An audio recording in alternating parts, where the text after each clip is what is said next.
And welcome back to Tomahawk Talk on WFS Tallahassee, the voice of Florida State. It's time for the time-honored tradition here at Tomahawk Talk, the Seminole segment. We have Carolina Perez in the booth. What do you got for us, Carolina? Hey, VNN listeners. Here to tune you in on this weekend's Seminole Summit, the Seminole soccer ladies are headed to the semifinals. Seminole team achieved this after having knocked off number 5 Duke this past Sunday at the ACC quarterfinals in what ended as a 1-0 game. With this win, not only will Florida State remain undefeated against Duke, it is also just the second time FSU has won at Kuskokwim Stadium, joining the 2-1 victory back in 2013. Though the game had few windows for scoring, it was a Duke foul to Kristen McFarland in the 23rd minute, which set up the goal that would decide the game. Though the initial attempt was blocked, the ball came out to Dana Castellanos, who delivered it over to Christina Lynch, who headed it back over to the goal, leaving McFarland to seal the deal. At 1-0, they will now advance on to take on number 11 Virginia November 2nd. Next up, tennis star Aziz Tugaz claims his second pro title. The senior had a big weekend this past week as he came away with his second career singles and 8th overall pro title. His journey to this victory was not one without struggle, though. Back in August, he suffered a wrist injury while competing at the Tunisia F29 Futures, back in his hometown of La Marsa, Tunisia. After being out 8 weeks and going through rehab, he made it back on the court and was determined as ever, as it shows. Congrats, Aziz. And finally, Florida State Frida Knoll of Seminole Golf won the individual championship and helped FSU place second at the Jim West Challenge. With this victory under wraps, Knoll has become just the 4th freshman in school history to win an individual championship. Knoll tied the school records for lowest single round score, 65 in the second round, and lowest 3-round tournament score versus par, and came within 1 stroke of tying the school record for individual tournament score during the event. Not only was this an impressive feat for the team, but for Knoll as well, who herself had said that she had written off as one of her goals for this year to win an individual championship. Knoll carded the scores of 65 and 66, earned her first collegiate win and her 4th consecutive top 10 individual finish. With a 6 under par score of 66 in the 3rd round, the freshman defeated Renee Grimstad of Miami by 5 strokes. She joined and also enjoyed an exclusive club of Seminole freshmen who have earned individual championships. If you'd like to tune in on more action, Florida State opens its spring season at the Northrop Grumman Challenge at the Links at Torina Golf Course in Palos Verdes Estates, California, February 3rd, 2019. That's it for now. Thanks for tuning in to WVFS Tallahassee, the voice of Florida State, and now back to the studio with Chris and Nick from Tomahawk Talk. Thank you so very much, Carolina. Nicely done, as always.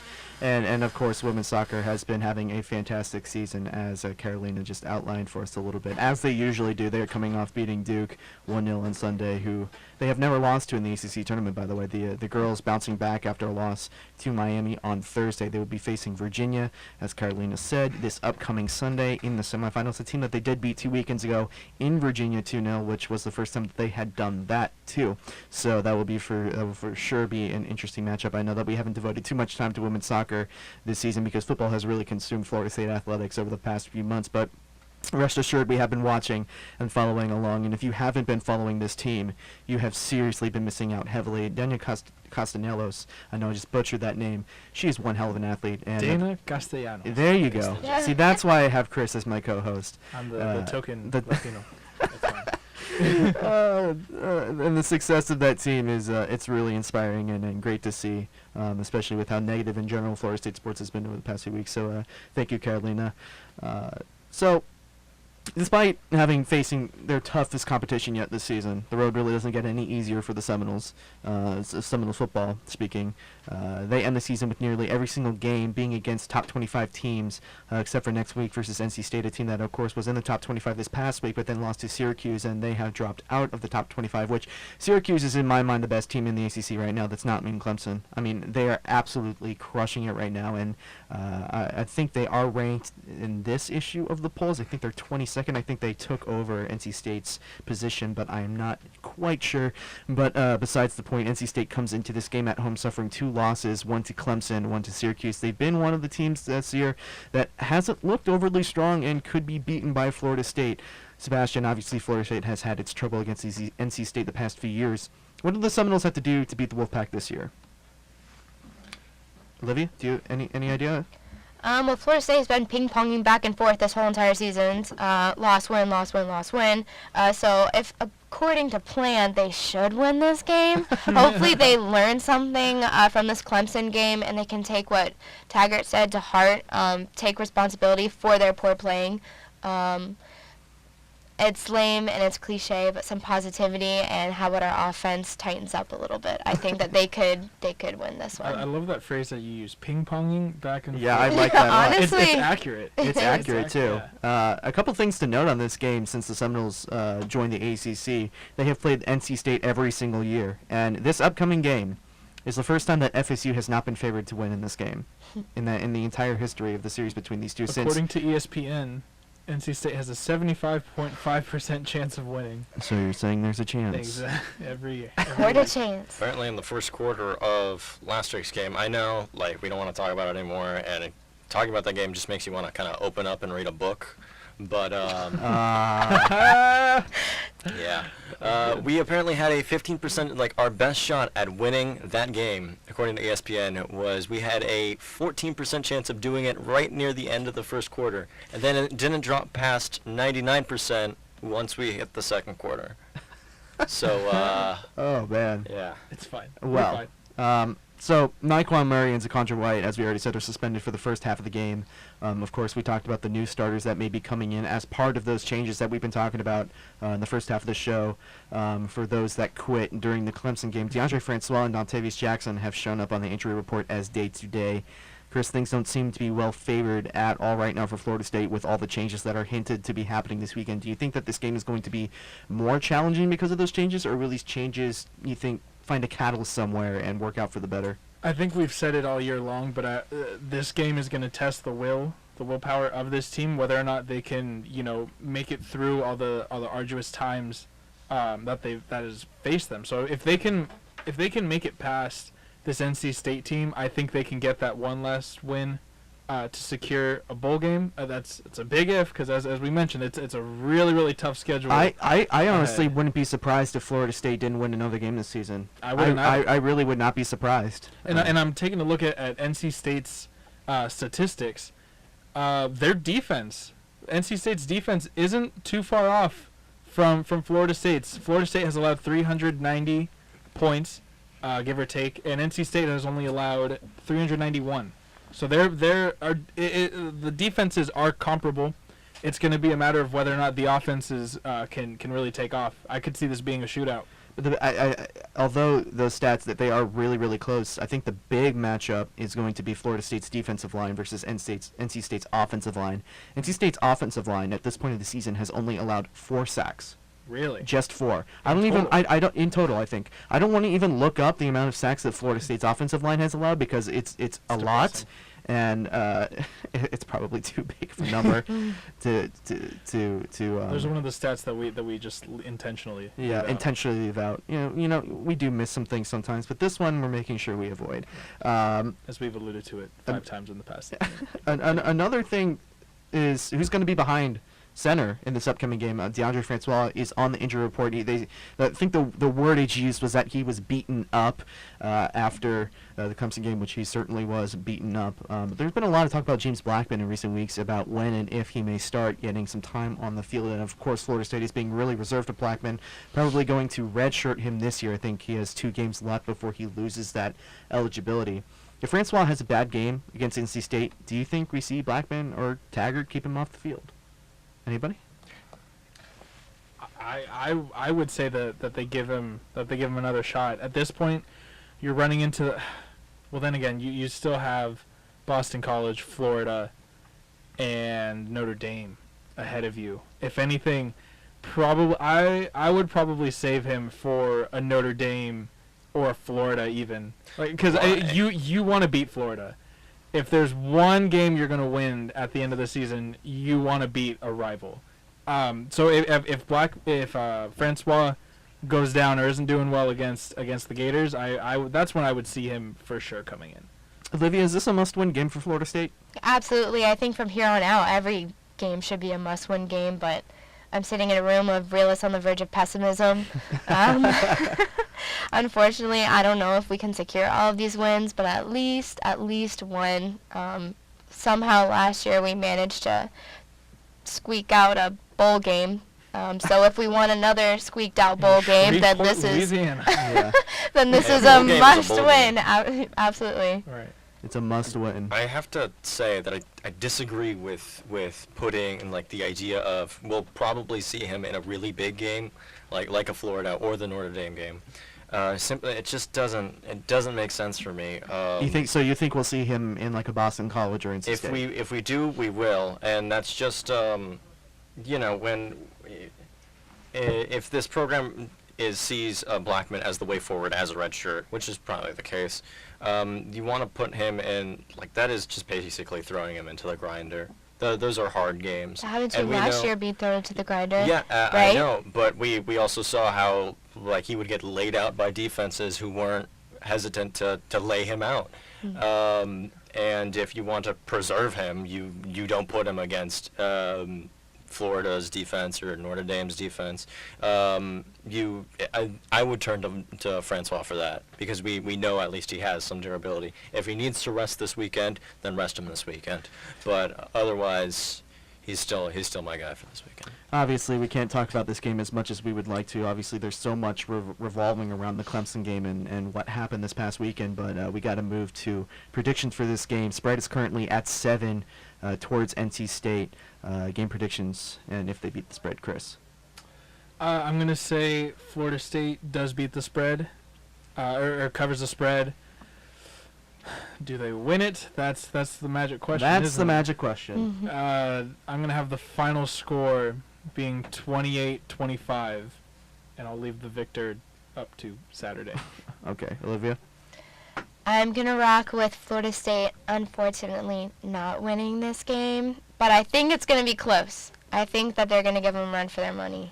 Think it's going to be close. Do you have a score at all? If you could just throw something out in the ballpark. Let's do 30-28. 30-28. Okay. Sure. Sebastian. So what happens when a movable force meets a stoppable object? Wait, no, I got that wrong. Anyways, I honestly don't know. I do see a low-scoring game, though, because that's what we've seen from Florida State. That's what we've seen from NC State. So let's call it 14-17 to NC State.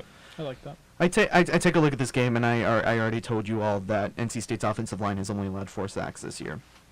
The bread and butter of what Florida State's defense is, the thing that makes this defense really good right now is its defensive line and how well it's played. Marvin Wilson, Brian Burns, Josh Kando, and a bunch of others. How reasonably are they going to be able to get to Ryan Finley? How often are they going to be able to apply pressure? Because when they aren't there, the secondary needs some dire help. And I would imagine that some of the players that quit during the Clemson game were defensive backs. Absolutely. I think that Levante had his helmet on the sideline for a couple of drives, so we weren't quite sure whether he was just being held out for other reasons. But cornerbacks and safeties are not the bread and butter of this Florida State defense. I don't think Florida State's going to win this game. I think NC State is going to probably be right around the spread. I'm going to say that they're going to win 28-21. So, with that being said, just college football in general, it's about that time in the season where college football playoff kind of starts to mean something. You know, the rankings start coming out and you start plugging in the holes and you take a look at the schedule and you say, okay, so who's going to be who, where, when, and what's going to happen. But I want to talk about the playoff itself here, because over the week I saw an article that talked about Washington State head coach Mike Leach's comments on a podcast about the current state of the college football playoff, and he said, I think they need to expand the playoff system. I think the minimum should be 16 teams, but they could easily go with more than that. In other words, I want to see more football. Everybody from rec league softball on down can figure out how to put together a tournament, and yet Division I football can't. Some spicy words there from Mr. Leach, and at first I thought, well, this surely has nothing to do with the fact that Washington State is currently ranked 10 in the AP poll, which is the highest they've been ranked since 2003. They were ranked 15 last week, which I think adds to the number 16 as to why that's relevant. But more and more I thought about it, I kept saying, well, it's been 4 years since the playoff era began. Maybe it's time to look at changes. So just going around here in sort of like a roundtable discussion, I'm curious to know what all of your thoughts are. And, of course, if you have thoughts for yourself at home, everybody has a different opinion on this, you can call into the show at 850-644-1837. That number was very, very tiny up at the top of the studio. Anyway, so Why don't we just expand the playoffs to 64 teams in 1 month? Let's have them all. We'll call it January Jamboree, and everybody can bet on it. What a concept, right? No. If we're gonna do it, let's just make it year round. Year North, football. North Carolina at 1-6 is slated to be the last entrant into the college football playoff. No, I believe there should be an expansion of the playoff, the college football playoffs. I think 16 is a little too much. I would go with 8 max, 8 teams max. I think it broadens the So a depth. team would play 3 bowls in order to win the Natty. Well, I don't know necessarily that you would make it a bowl game. I think you would have to Right. set it aside. It's almost like an extra ACC championship or SEC championship, so to speak. There's that extra game that you play, and that's the kind of the pickle that I was thinking about when I was thinking about this. It's like, well, if you have less teams to play less games to make everything kind of more organized and flow better, are you going to have it be like a wild card in baseball, where it's you have the top 4 teams, those teams get I a bye think- week of some kind. But then I agree with where Sebastian was going, where you're almost playing too many games. Either way, I understand it's at 4. It's fewer games for these players to play, but at the same time, I don't like the whole AP poll ranking system anyway. It's so subjective. It is so subjective, and I feel like if you expand it to 8, it includes those teams that maybe were just nixed that could then make their way back for a championship. So I can hear our friend Luke Fay foaming at the mouth, thinking about our the national championship and all. But honestly, there's the thing that I just brought up, which is how many games would you basically have to win in order to win a Natty? Second of all, there are teams, and Chris kind of touched on this, where there are teams where if you're going to do a 1-16 thing, where you're going to seed them, there's no contest. Like in Alabama, what's the 16 seed right now?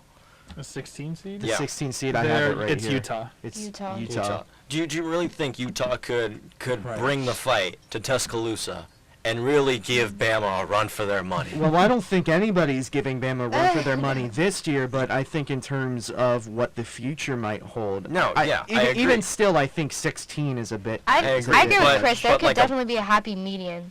I think that's the ticket. Where Yeah. if you're gonna do like a bracket system, then you have to kind of. I honestly think the bracket has to be smaller, and there are teams that are kind of locked into to certain spots on that bracket.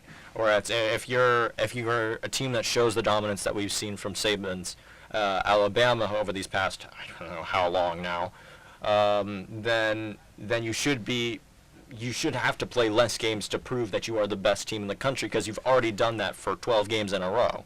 Right. I I mean, the top 4 teams are obviously good, and then who's to say that Yeah. the following top 4, the top 8, those are good teams too. But I think just stretching it out even further to 16, I think at around like the 11th seed is where things go from foggy to just it's really anybody's guess at that point. right.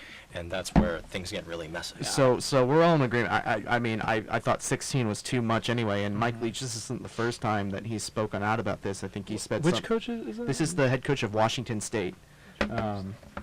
But with that being said, that we're all kind of on the same line of thinking. It's if there is going to be an extension of games, how many games is it going to be, and how are you going to handle the 1 and the 2 seed? How are you going to handle the teams that definitely deserve to be in this playoff, and how are you going to handle the teams that are coming in on the butt of it?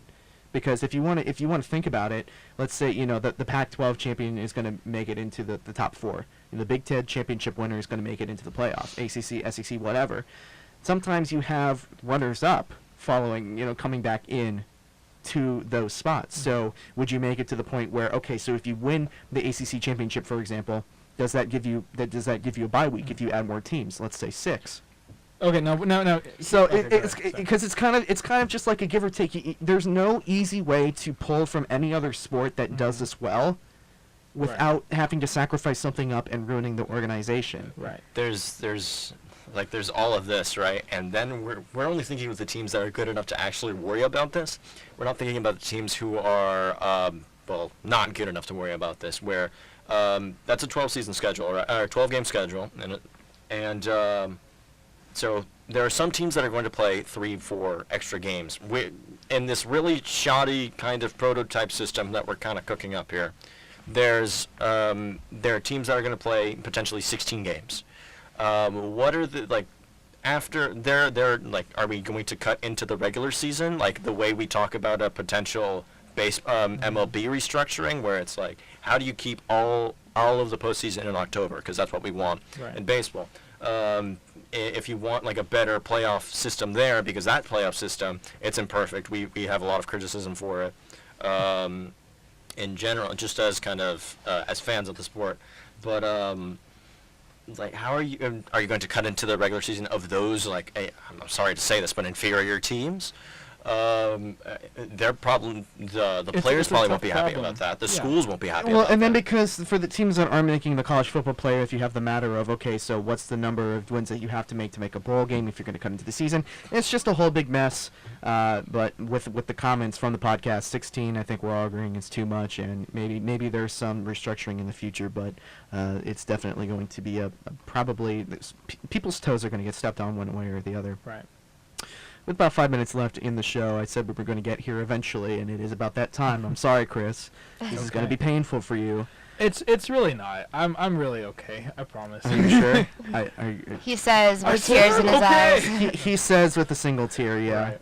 Right. It's World Series time. Let's get to it. So, I mean, my overall feeling with this series was that Boston was going to be unstoppable anyways. Right. But I was curious to see how the Dodgers would do, considering that they just got out of a series with the Milwaukee Brewers, who looked unbeatable at a certain time in the postseason.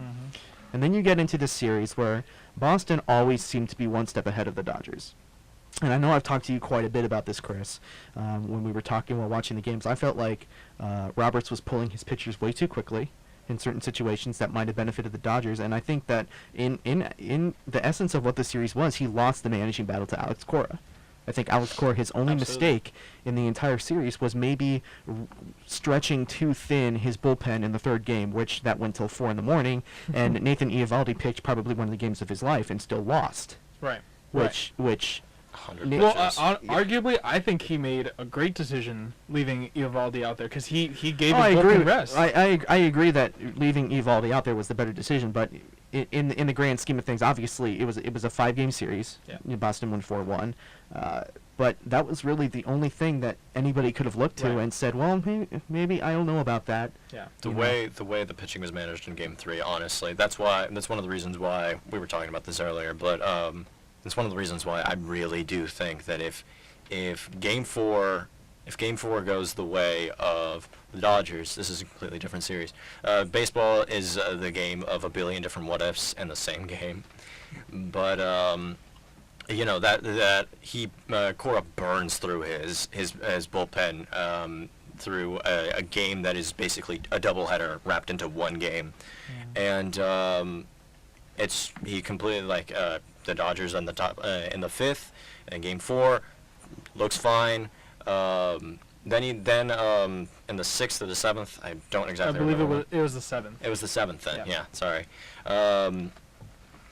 Rich Hill. Rich Hill was he pulled got up. pulled. Yeah, he got pulled out. The closers are put in, and long story short, we're down 3-1 going into Game 5. What? How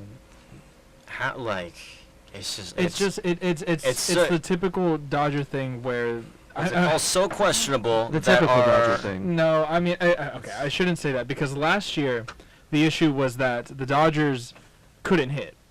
Well, I think and that was, this is I still think that was definitely the the issue case. this But year. now, but this year the main issue is that the bullpen couldn't hold back the Red Sox bats, and that is ultimately what cost them the game. Kenley Jansen gave up 2 leads in 2 different games, that in very late innings that could have ended a lot. So in Game 3, the Dodgers are up 1-0 going into the 8th inning. Kenley Jansen gives up the tying home run that would then extend this game 7 hours. Yeah, I know, and that's definitely a part of it. But I see this and I say, well, I really think it was more of a hitting issue. I mean, I constantly watched big hitters like Manny Machado and Yasiel Puig come up and swing for the fences with no game sense at all of what they actually needed. Right. Manny Machado played absolutely terrible. I would agree. The most consistent player on the Dodgers lineup was arguably Justin Turner. Right. Oh, And- he's always been the Dodgers' clutch hitter, clutch player. To be honest, defensively, I'm not sure what his WAR statistic is, but he's just been the most consistent. At the end of the day, the Dodgers were not going to make it past the Red Sox. I don't think no matter what National League team you threw at the Red Sox, nobody was getting past them. But I think this is an interesting trend as we're wrapping up here. It's an interesting trend how both these teams were built with power, but I think the Red Sox were built a little bit more with contact hitters, and that's what ended up Right. winning this series for them. The Dodgers really went all out with this kind of rising trend. Like you see it with what's going on with the Yankees in New York. They're building a team full of just home run hitters, and that ends up costing you when you just can't launch the long Can't ball. win a And when championship you're on the facing a long lineup of Chris Sale, Nathan Eovaldi, Rick Porcello, I mean that's not hard David to. Or that's Price not. had a legendary Yep. postseason. I eat my words live on air. Gotta hand it to him. Yeah. So that just about does it for Tomahawk here on WVFS Tallahassee, the voice of Florida State. Chris, Olivia, Sebastian, and myself, I'm your host, Nick Carlisle. Thank you so much for tuning in. New release is up next. We will see you next week.